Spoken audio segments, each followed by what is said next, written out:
Hello friends, स्वागत है आप सभी का क्विज जी के 360 यूट्यूब चैनल में।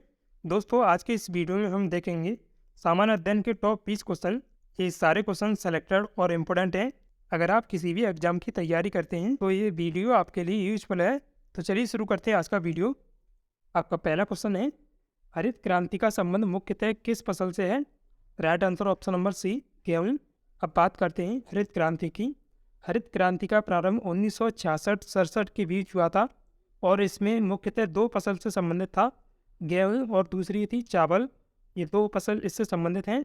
दूसरा प्रश्न है, स्वतंत्रता पूर्व किसने भारत में गरीबी रेखा की अवधारणा प्रस्तुत की थी? तो right answer option number A, Dadabhai Naoroji ने। दादाभाई नौरोजी ने ये गरीबी रेखा की अवधारणा भारत में प्रस्तुत की थी पहली बार।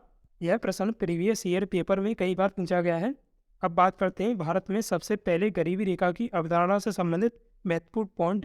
1867-68 में दादाभाई नौरोजी ने अपनी पुस्तक poverty and the un British rule in India में दी थी। प्रति व्यक्ति प्रति वर्ष की दर से 16 रुपये से लेकर 35 रुपये की गरीबी रेखा तैयार की थी दादाभाई नौरोजी ने। नेक्स्ट, स्वतंत्र भारत में जन्म लेने वाली या लेने वाले पहले राष्ट्रपति कौन हैं? तो right answer option number B, Draupadi Murmu ji. ये क्वेश्चन आपसे आने वाली परीक्षाओं में पूछा जा सकता है क्योंकि पीएम नरेंद्र मोदी से संबंधित भी एक सवाल पूछा गया था। क्योंकि पीएम नरेंद्र मोदी स्वतंत्र भारत में जन्म लेने वाले देश के पहले प्रधानमंत्री हैं। बात करते हैं राष्ट्रपति द्रौपदी मुर्मू जी के बारे में। उनका जन्म 20 जून 1958 को हुआ था। वर्तमान में वे देश की 15वें नंबर की राष्ट्रपति हैं। उन्होंने शपथ ग्रहण की है 25 जुलाई 2022 को। आदिवासी समुदाय से भी पहली व्यक्ति राष्ट्रपति हैं, याद रखिएगा। आदिवासी समुदाय से भी पहली व्यक्ति राष्ट्रपति हैं द्रौपदी मुर्मू जी। महिला राष्ट्रपति हैं दूसरी देश की, क्योंकि देश की पहली महिला राष्ट्रपति प्रतिभा देवी सिंह पाटिल थी। सबसे कम उम्र की व्यक्ति भी राष्ट्रपति हैं द्रौपदी मुर्मू जी। राज्यपाल रही हैं झारखंड की 2015 से 2021 तक। विधानसभा की सदस्य और राज्य मंत्री रही हैं उड़ीसा में। द्रौपदी मुर्मू जी राय रंगपुर में उड़ीसा में शिक्षक भी रही हैं। इतना आप याद रखिएगा, ये पूछा जा सकता है आपसे। नेक्स्ट क्वेश्चन, राज्य का राज्यपाल बनने के लिए न्यूनतम कितनी उम्र होनी चाहिए? सही जवाब है ऑप्शन नंबर बी, 35 वर्ष। वहीं लोकसभा का सदस्य बनने के लिए 25 वर्ष उम्र होनी चाहिए और ग्राम पंचायत की जो चुनाव लड़ना है तो 21 वर्ष उम्र होनी चाहिए न्यूनतम। और मतदान करने की न्यूनतम उम्र है अभी देश में 18 वर्ष। आपसे ये भी पूछा जाता है जो मतदान करने की उम्र है 21 से घटाकर 18 वर्ष कब की गई थी? तो यह व्यवस्था 61वां संविधान संशोधन अधिनियम 1988 के द्वारा की गई थी, लेकिन ये नियम 1989 में लागू हुआ था। नेक्स्ट, पांचवा क्वेश्चन है, इनमें से कौन सा एस आकार का महासागर है? तो अटलांटिक महासागर है। राइट आंसर ऑप्शन नंबर ए, अटलांटिक महासागर। अब बात करते हैं महासागरों के बारे में।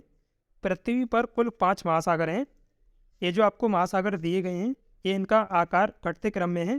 पहला जो पृथ्वी पर सबसे बड़ा महासागर है प्रशांत महासागर, और दूसरा अटलांटिक महासागर, तीसरा हिंद महासागर, चौथा आर्कटिक महासागर और पांचवा सबसे छोटा महासागर है अंटार्कटिक महासागर या दक्षिण महासागर भी कहते हैं इसे। नेक्स्ट क्वेश्चन है, सचिन तेंदुलकर ने अपना आखिरी टेस्ट मैच किस देश के खिलाफ खेला था? राइट आंसर है option number B, West Indies. अब बात करते हैं सचिन तेंदुलकर के बारे में। उन्होंने अपना आखिरी टेस्ट मैच 2013 में वेस्ट इंडीज़ के खिलाफ खेला था वानखेड़ा स्टेडियम मुंबई में। यह इनका 200वां टेस्ट मैच था। उन्होंने टेस्ट क्रिकेट में पदार्पण किया था पाकिस्तान के खिलाफ 1989 में।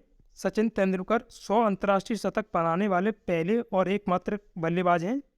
सचिन तेंदुलकर ने बांग्लादेश के खिलाफ अपना 100वां शतक बनाया था। उन्होंने 1989 में वनडे क्रिकेट में पदार्पण किया था। सचिन तेंदुलकर ने अपने 79वें वनडे मैच में अपना पहला वनडे शतक लगाया था। वनडे में यह उन्होंने अपना पहला शतक ऑस्ट्रेलिया के खिलाफ लगाया था श्रीलंका में 1994 में। नेक्स्ट क्वेश्चन, भारत में हरित क्रांति के जनक किसे कहा जाता है? राइट आंसर ऑप्शन नंबर ए, MS स्वामीनाथन। भारत में हरित क्रांति की शुरुआत पंजाब से हुई थी 1966-67 में। विश्व में हरित क्रांति का जनक नॉर्मन बोरलॉग को कहा जाता है जो मैक्सिको से हैं। हरित क्रांति का दूसरा नाम सदाबहार क्रांति भी है। नेक्स्ट क्वेश्चन, 1866 में लंदन में इंडिया एसोसिएशन की स्थापना किसने की थी? तो ये दादाभाई नौरोजी ने की थी। Right answer option number C, Dadabhai Naoroji. Next question, किसी एक फीफा विश्व कप में सर्वाधिक गोल करने का रिकॉर्ड किसके नाम है?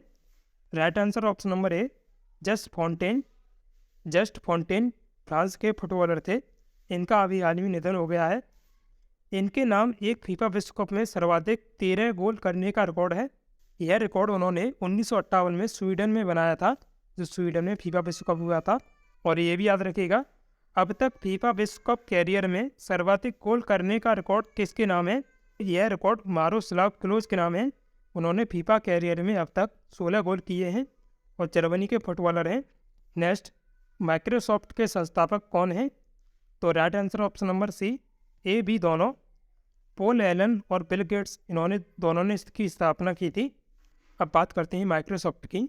इसकी स्थापना 4 अप्रैल 1975 को हुई थी। मुख्यालय वाशिंगटन डीसी अमेरिका में स्थित है। कार्यकारी और जो अभी सीईओ हैं सत्य नडेला हैं।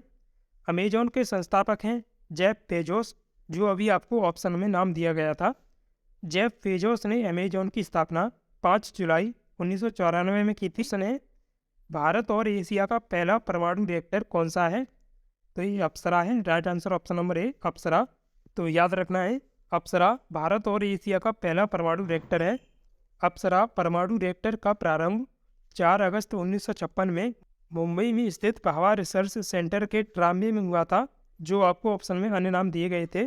तेजस भारत का पहला स्वदेशी लड़ाकू विमान है। आईएनएस विक्रांत देश का पहला विमान वाहक युद्धपोत है, आईएनएस विक्रांत। और पृथ्वी भारत का प्रथम प्रक्षेपास्त्र या फर्स्ट मिसाइल है। पृथ्वी मिसाइल का परीक्षण 25 फरवरी 1988 में किया गया था और इसका विकास 1983 से हुआ है। अग्नि भारत की प्रथम मध्य दूरी की मिसाइल है।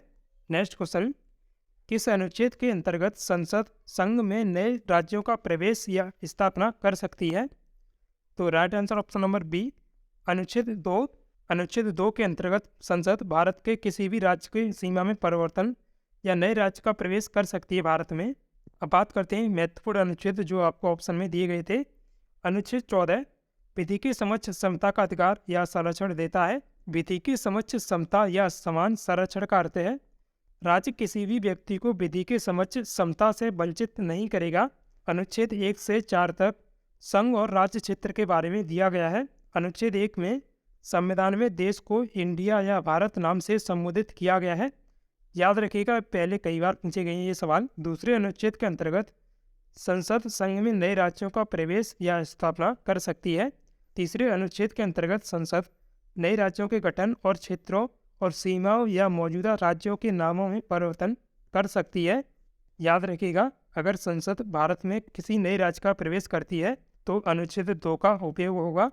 अगर संसद भारत के किसी भी राज्य की सीमा में परिवर्तन या उससे दूसरा राज्य बनाना चाहती है तो संसद यह काम अनुच्छेद 3 के अंतर्गत कर सकती है। नेक्स्ट, 2011 की जनगणना के अनुसार किस राज्य में महिला साक्षरता दर सबसे कम है?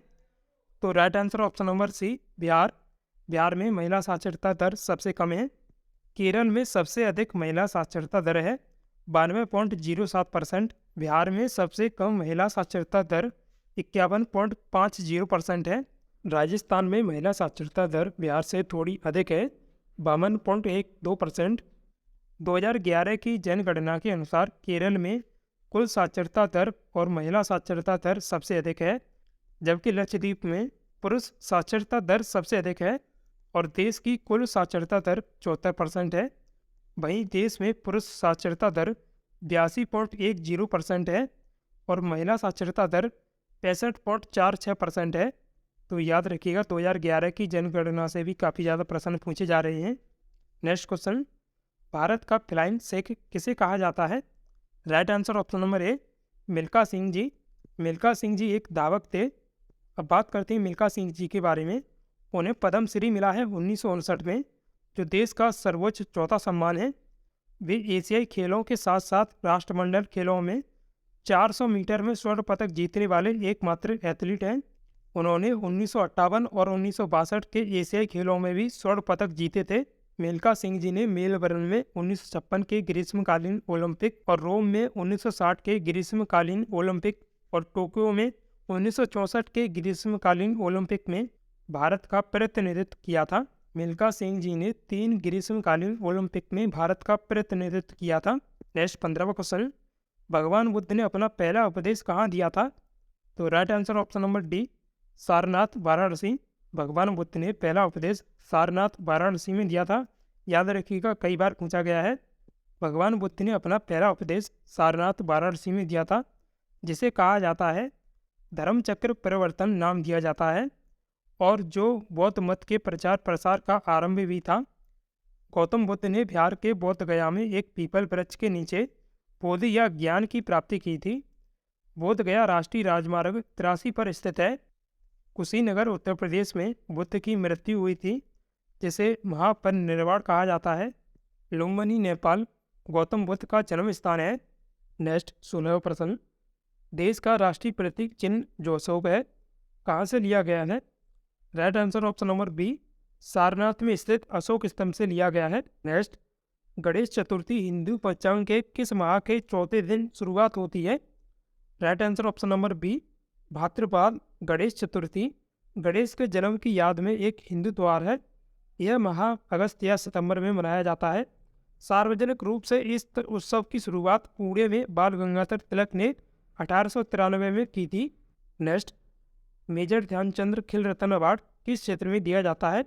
राइट आंसर ऑप्शन नंबर ए, खेल के क्षेत्र में दिया जाता है। इस पुरस्कार की शुरुआत राजीव गांधी खेल रत्न पुरस्कार के रूप में हुई थी, यह नाम से 1992 में, लेकिन 6 अगस्त 2021 से इसका नाम बदलकर मेजर ध्यानचंद्र खेल रत्न अवार्ड दिया गया है।